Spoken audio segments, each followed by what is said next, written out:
YouTube? It's Ray Drill. So today's video I want to show you guys part 10 to our team and scheme series. So if you enjoyed this video, go and drop a like on the video right now. Go ahead and sub and turn those post notifications on. So first and foremost, we are in the Saints playbook. Again, we're in the New Orleans Saints playbook, which, as you guys know, the Saints is my favorite team, and I really can't wait till I get to the Saints on this little series we're doing. Now, if you're new to this series, basically we're doing teams that I believe have the best schemes that you can use with them to complement, the team itself. And it gets real interesting when we start getting into, parts 10 and on in, because basically we've already done kind of the top tier teams. So now I'm kind of taking you through those mid-level tier teams with, some pretty good formation that you can use, and we're still alternating between different formations. So this video we got the Chargers, and we also have tight offset tight end, using them both. Now you might be wondering why. Now the reason why is, first and foremost, what I want to do is actually you want to go to this halfback one package, and what that's going to do is actually put your fourth string receiver in at the actually at the second spot right here. I believe it puts it right here. So let me go ahead and take a look right here. Actually he puts it actually in this 13 spot, where 13 is no, my bad. Let's actually go take a look, because I'm actually not sure, and I don't want to lie to you guys, because I'm not sure. I actually didn't do the depth chart on here, so I want to give you guys the truth, and so you know exactly where to put them. So our fourth string receiver right now is Guyton. Let me take a look at the slot, excuse me. Let me go ahead and take a look at our slot receiver. Okay, cool. Now, let's kind of go back and take a look at it so you can actually understand where they're going to put your players at. So Guyton is number 15. Let me make sure I'm not lying to you guys. All right, so Guyton's number 15. So that's actually where they're going to put your fourth string, unless you sub it around. So your fourth receiver is going to go where number 7 is. So when you're doing this, keep that in mind. Now, also, you can move around receivers if you want, just like you see me do. But so if I want to Palmer right there or something like that. But just remember, do not actually sub in your tight end. Don't sub in anything right here, or you're going to mess up the packaging. So you can mess with these 3 receivers right here all you want to. Just please do not mess with anything else. Now, why I like this offense with the Chargers. So I like this offense because you have Mike Williams, you have Keenan Allen, and you have Guyton, who are all extremely fast. And the fourth receiver isn't as good, but normally that's okay. But what makes it good is actually utilizing Austin Eckler, which makes this offense really fire. Now, only thing I want to show you real quick is just this Saints out, because you're going to see me run this in game. Now, it doesn't really matter. I'm just going to come in dial. I'm not even going to do nothing with personnel or nothing. I just want to show you this really fast, because you're going to see me using the game a whole lot, and I want to show you why. Now, versus cover 3, anything like cover 3, cover 4 drop, and some match coverage, this actually is really good. So you want to have it to the wide side of the field. So what you want to do is take circle, put him on a hitch, and you want to take this guy and motion him out, and then you want to snap the ball right before he gets to the numbers. And what you're going to realize is that you're going to have a nice little out route that you're going to be able to throw, and that out route is so hard to guard. Now, hard flats, I think hard flats may guard it. It all depends on where that hard flat is actually coming from. So let me kind of show you that again. So you want to motion him out until he gets about to the numbers, and you want to snap it. So notice how the hard flat is not able to get out there. So they have to zone drop a 0 just to even guard that, or they have to play cover 2. Cover 2, I believe clouds will actually stop that. I just want to kind of confirm this real quick. Notice how the cloud kind of goes down, and then of course, they're going to be able to kind of play that a little bit. So if they're playing a cover 2 or anything like that, and they're not zone dropping, that'd be great. But keep in mind, if they are zone drop, a lot of times that zone drop is actually not going to be able to guard that out route. So if they have it set at like 20 or something, they're not going to guard it. So let me take square, back them off the corner, so just to pretend like it's kind of a zone drop style. So I can kind of show you what I'm talking about. So notice how right there we kind of are still able to throw that, but we get a bad pass lead. So I'm gonna try it one more time. Then want to hop right into this gameplay, because I don't want this video being extremely too long.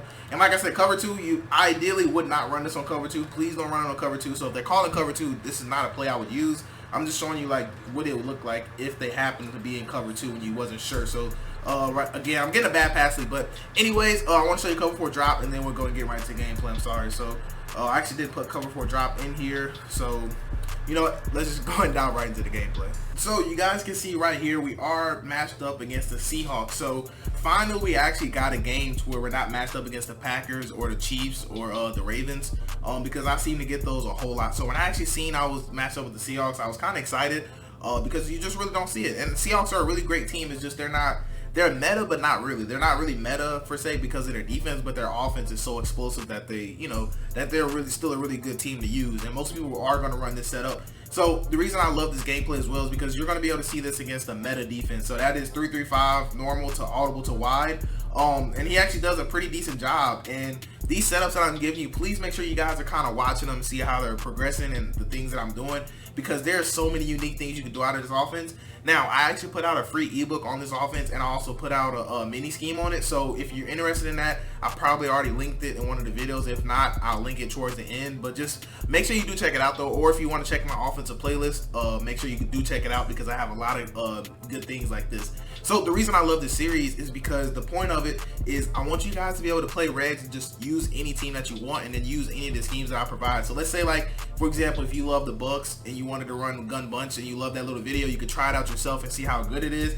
Just like now, you could try out using the Chargers with tight offset tight end, and you'll be able to see why I like it and why I chose it. So that's how I like to do it. And what makes this series interesting is because I won't do the same formation twice, because obviously, you know, the Chiefs will be a really good bunch team too as well. The Chiefs will be a really good trips tight end team. They'll be a really good tight offset tight end team. You see what I'm saying? So like, that's why I don't want to do it that way. So I want to just show you guys, you know, if you want to use every team in the league and use what I believe is one of the best schemes to go with it, a scheme that, and also being a scheme that we haven't used before, if that makes sense.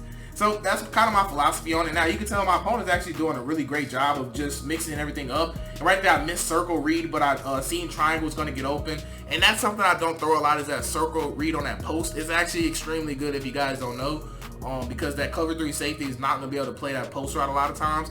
And if they're playing this style of defense, so basically what he's playing is a double Mabel. So he'll basically switch between double Mabel and like blitzing, and he'll switch between man coverage, which actually is a really, you know, meta, like true meta. So like, if you guys are curious, like, okay, what am I going to go against when I use this offense?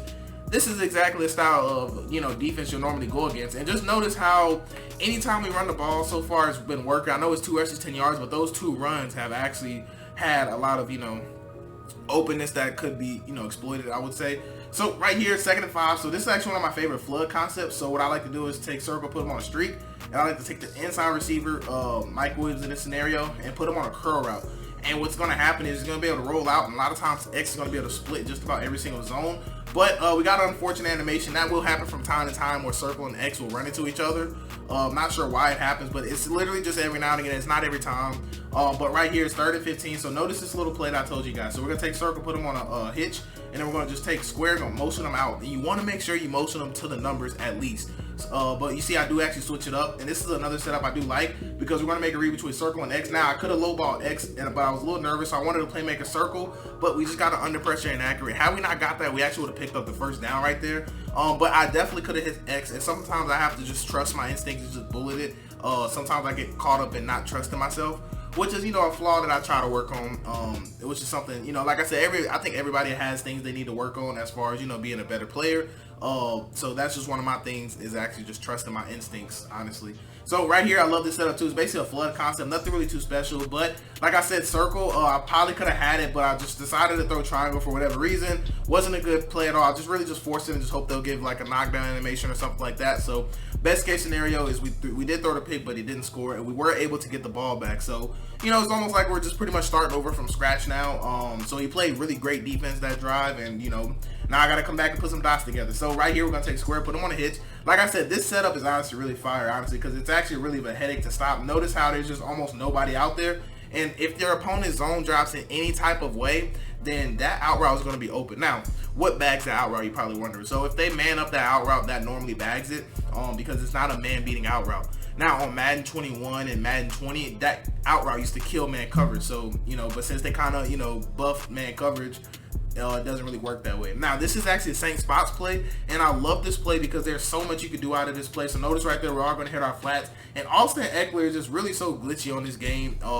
That's why I actually really love using him in his offense. And you also get those route chems on him. So not route chems, excuse me. You get the running back apprentice. So we're able to put him on any type of angle route, flat route, anything like that. You see how right here we did put him on a flat route, and so now we're going to do like a hitch flat route type of concept with a backside flood concept. So it's one of my favorite plays actually, but I should have waited half a second. I know you might be thinking it wasn't open, but if I'd have waited half a second longer, that purple actually would have fell down, and I would have been able to fit that ball in that gap. So but I was feeling the pressure, not even gonna lie to you, I was feeling the pressure. So I thought about running it again, but I'm gonna run a slightly different variation right here. So I'm just gonna take X and put him on the drag. So this way I can make sure that that purple actually gets pulled down. So right here, but I noticed how, I can't talk. I noticed how circle was gonna get wide open, so we're all gonna deliver the dot. So we are 6 for 9 for 79 yards. So my opponent is doing a good job of limiting the big plays, but this offense is so hard because you can actually sit here and dink and dunk, and you can actually force them to play hard flats and all that and worry about underneath.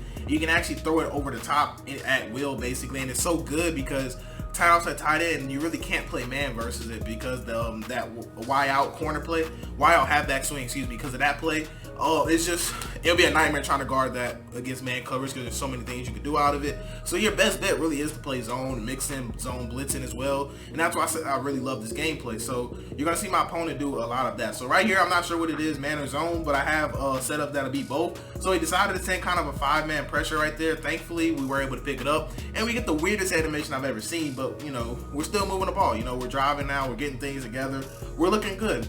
And one thing I want to tell you guys too is that like I said, I don't really, you know, practice schemes all day and then run it. Normally I actually go in practice mode. I like, you know, if you want to be honest, I actually look up my older videos that I put out on this formation already, and then I'll be like, okay, so this is how I ran it back then. So it's really like an update, if you will, because I noticed, okay, I ran it this way back then, and then I'll come up with another way to run it or a slightly different variation or something like that, and then I normally, you know, relab it, and then I'll hop in gameplay like you're seeing now, and this is where it comes in and affect that. Now, right here, I was not expecting this user, not even gonna lie to you, I was not expecting this user to actually vacate triangle. I didn't realize this until after I looked back at the game, but normally you can throw that square route just like I did that slant. But anyway, right here, I know this was gonna blitz me. So one thing I like about tight offset tight end, if you max pro and then you motion that receiver over, he actually will turn into a blocker. So notice now we have a max pro and we have everything on the field that beats man coverage. So there would have been no chance. He put 2 spies for whatever reason. Not sure why, but anyways, we were able to dissect them and then pick up a nice yardage. So tight offset tight end is really cool because you can actually block 8 technically if you want to. If you want to be like really cheeky, you can block 8. You just need a max pro and then like motion over 2 receivers basically. So motion one and then motion them back, and then motion somebody else and motion them back, and then you have like a you basically have a max pro with only 2 routes. But I would never ever suggest you to block 8 people. I would never tell you to do that. The most I would tell you to do is block 7 if you think they're man blitzing and you have 3 great man beaters on the field. But right here, I kind of wanted to show you some defense because you guys know I like to show defense. Now, like I told you guys in the last video, I believe, as right there, he just gets the dot of the century apparently. But also, I wanted to show you kind of his offense because I like to kind of show you guys what my opponent's doing in every game. So if I think about it, I like to actually, you know, catch what he's doing. So right here, basically, he was going from bunch tight end, running a few bunch tight end setups, and then he was actually going to audible to like trips tight end type of sets, or he would audible to like bunch. He do that kind of a lot. So notice right here, he's actually going to audible into bunch. So now he's in you know, bunch from bunch tight end. And so I believe he might be in a Kansas City Chiefs playbooks. I'm not sure, but right there, I feel like we should have been able to get like a SWAT animation. But either way, you know, great dot by my opponent. So you can tell he's definitely not a scrub at all. You know, he's definitely, you know, you can tell he's a player. And I realized I didn't have Joey Bosa because I was wondering why I wasn't getting any sheds, no pass rush, and I was like, oh yeah, where's Joey Bosa? Why is he not on the field? So again, right here, I just love showing you guys defense. So if you guys like seeing defense too, just let me know and I'll keep doing it. Now I'm not sure what formation this is. I believe this is tight slots, halfback weak. I think this is the formation. I'm actually not sure which, or it might be Y off tight. It's some weird formation like that. But anyways, here we go right here. So notice how everything's pretty much covered. We pretty much designed our own match coverage, and we just get absolutely just agged on. I don't ever get those type of animations. Normally that's a pick to my opponent if I throw something like that. But anyways, you know, he did get the score, so now we have to go back and answer ourselves. So right here, we're going back to tight offset tight end, and from here, there's just so many things we could do out of this offense. So right here, I decided to go to same spots, which is just such a nice play because there's a lot of things you can do here. So basically what we're reading is that right side flood, and we're banking on the fact that the user following triangle on that backside post. So that's why we're going to take square and put him on a zig, because we're going to create a high-low concept for ourselves. So he actually decided to sit in coverage, which is not the right move to make because we do have a wide open dot. He could not get his zones right, and yeah, so we were able to move the ball down the field. So we got 6 seconds now. So basically, if I just get about 5-6 more yards, we're going to be at field goal range. And so now I'm thinking, okay, he hasn't shown me he could stop this out route by this wide receiver out here. So like I told you guys, we're gonna take him. We're gonna do some dummy hot routes so he doesn't think we're, you know, doing that play. And then we're gonna take that guy, actually motion him out. And then, like I said, notice how that guy flies down, but it just doesn't matter just because of how far he is. So that's why I said this play, that little out route is so annoying, you know, because it can come from almost any side. It feels like you don't know what side it's coming from because we utilize motions all the time in that offense, you know. So I don't know, a good tight offset tight end player, it's honestly really tough to go against because his offense is just that good. Because you can't really blitz it like you feel like, because they have the ability to max pro if they want to. They have the ability to send 5 out. You can actually beat a lot of coverages using this offense, and you know, especially on next gen with, you know, how easy it is to bomb coverages. So right here, like I said, we can actually make it look like a bunch type of set, and then we can actually just run the ball right here. And then notice how now we get nice gaps because he's adjusting for the pass. So you just really give your opponent a lot to worry about. So note how right there he actually went man coverage. So I was like, okay, if he's gonna go man coverage, then I'm actually gonna go Y out and actually look for X on this post route, on this corner route. But I like to create a nice concept for myself. So basically we're gonna do a flood concept with the backside out route with the flat combo. So we're just basically seeing, okay, where's the user going, what side of the field he's playing. And I did notice square was open. He did a great job blitzing right there, but thankfully we were able to get the ball out of bounds, not out of bounds, we were able to get the ball out of our hands. So yeah, I like this game just because he's actually mixing it up. He's running meta stuff, but to be honest, I would have loved for him to just, you know, let me, of course, dot him up down the field and, you know, show you guys the big breaking plays. But this offense to me is designed to just dink and dunk, and then when they start doing funny things with their coverages, then there's other plays you can attack to actually attack them deeper down the field, you know. So that's how I like to view this offense. It's really good for creating flood routes, especially this little concept is just so money, because if for some reason square is not open, normally that end route is going to be wide open because your opponent is going to be tired of you hitting it. And notice that 3rd and 6, I literally pick up about 9 yards right there just off of a little out route. So yeah, I know I'm hyping that play up a lot because it's just that good, because you can actually base your offense around that play if you wanted to. You know, if you wanted to be that annoying, you definitely could. But I like to kind of mix up setups and then try different things. As you know, you can tell right. So basically right here, this is just going to be a backside concept. So I'm going to take this hitch and actually motion him over the backside flat, and basically we're going to have a backside flood concept. So notice circle, I noticed that that person actually was going to guard a running back and not my receiver. So we did actually go ahead and take that little dot right there. And honestly, I was waiting for him to start doing weird things with his coverages, so that way I can start pushing the ball further down the field. But if you want to be honest, this is how you want to play with tight offset tight end. Honestly, you don't really want to try to look for bombs all the time, because you definitely can bomb coverages. Don't get it twisted, you definitely can. But that's not what I like to do out of it. It's right there, like I said, you want to start looking, forcing your opponent to have to play down low. So we get sticky, but I hate that they made it that way. So like if you try to like stop or stutter or anything like that, they make your controllers go dead.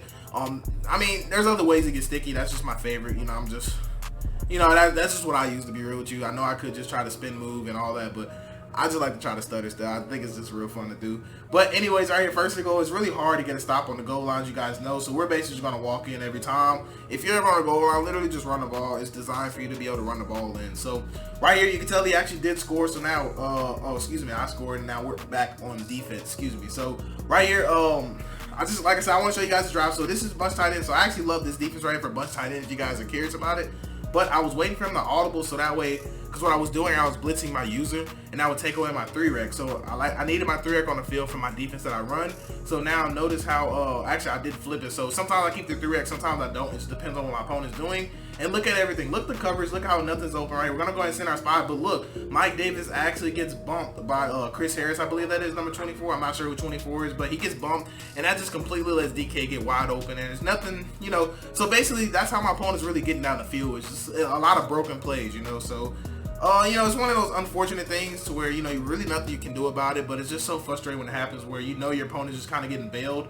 But right there, we are going to be able to make the tackle, thank goodness, because it looked like he was about to score. So he is 10 for 12, you know, but to me, a lot of those dots have been underneath, and he had 2 just long completions. So besides that, we've really been playing great defense. Honestly, it's right there. You know, Madden's going to give you those animations. So like I said, if you're inside the goal line, you really have no business trying to pass the ball, to be real, because running the ball is just so much more rewarding. So right here, 3rd and 1 for my opponent, and I'm thinking about shooting a gap. You can tell right here my user's trying to hide so I can shoot. He actually passed the ball, which I was really surprised about. We really took everything away. He tried to scramble out the pocket. I thought he was going to throw it. I think he did try to throw it, and that's why he got the foam animation. And we are going to be able to pick up the ball and get the ball back, man. So that's basically going to wrap it up for this video, because he does quit out. But that's going to wrap it up for this video. I do hope you guys have a blessed day. I'm Rage Real, and I'm out. Oh, wait. There's more.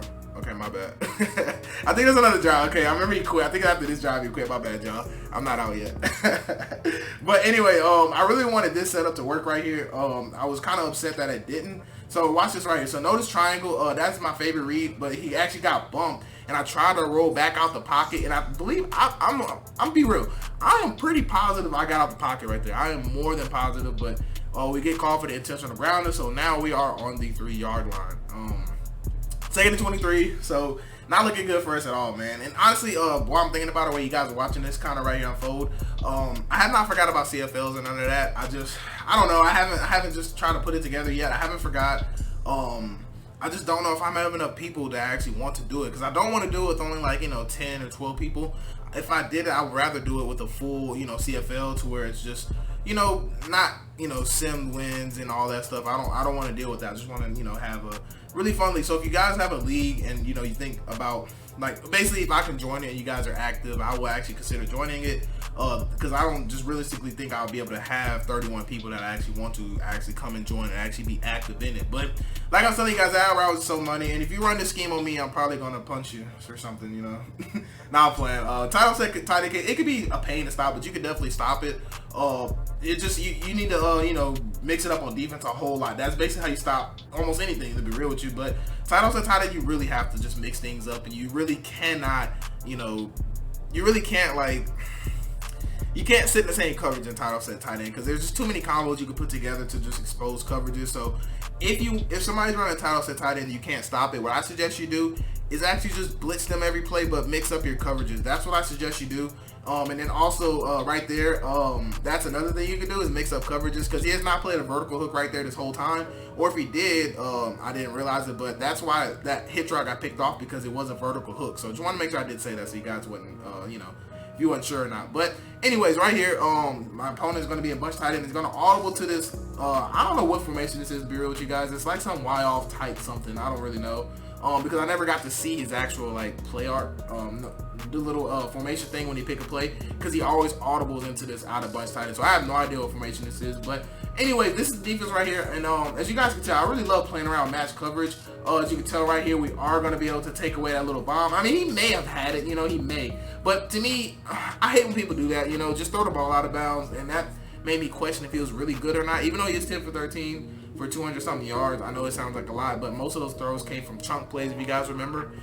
But anyways, he does do a good job of audibling, but it seems like he's audibling and doing the same setups, which is really common with people when they audible. So right here, don't know why he throws that. I mean, he kind of had a step on him, but Chris Harris Jr. is going to be overrated, but I promise you he's going to quit after this. That's right. So that's going to wrap it up for this video. I do hope you guys have a blessed day.